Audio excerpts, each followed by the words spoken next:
রাজ্যে ভোটের দিনক্ষণ ঘোষণার পর দ্বিতীয় রবিবার ছুটির দিনে প্রচারে পারদ যে চড়বে তা স্বাভাবিক। আর তা যদি হয় হাই ভোল্টেজ কেন্দ্র ভবানীপুর, তাহলে তো কথাই নেই।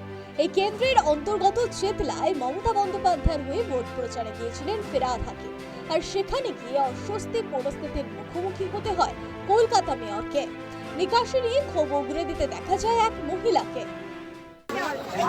এই অঞ্চলের সমস্ত অধিবাসী বন্ধুদের কাছে আবেদন জানাচ্ছেন যে ববি হাকিম সারা বছর আপনাদের সুখে দুঃখে আপনাদের সঙ্গে থাকেন।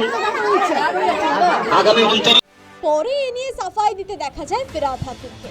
তিনি সবসময় মানুষের পাশে থাকেন বলে দাবি করেছেন। নিশ্চিতভাবে একটা দুটো জায়গায় রাস্তা উঁচু হয়ে গেছে, গাড়ি নিচু হয়ে গেছে, এদিকে তাকিয়ে জমেছে, এইসব কমপ্লেন তো পৌর প্রতিনিধিকে করবেই। সেই কমপ্লেনগুলো করছে, কিন্তু সবাই মোটামুটি স্যাটিসফাইড যে আমরা বাংলাকে এবার জেতাতে হবে, তাই মুখ্যমন্ত্রী মমতা ব্যানার্জিকে বিপুল ভোটে এখান থেকে জয়ী করতে হবে।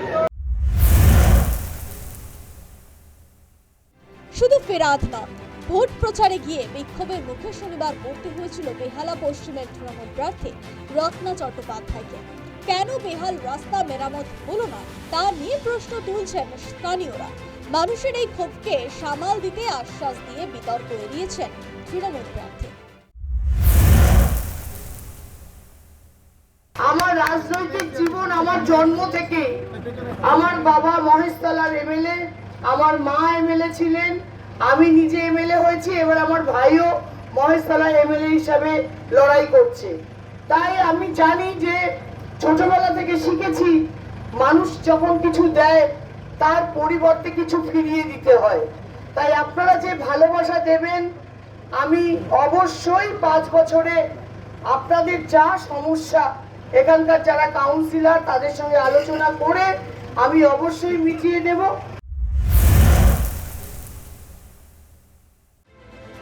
শাসক দলের বিরুদ্ধে মানুষের এই ক্ষোভ নিয়ে মুখ খুলেছে বিরোধী শিবির।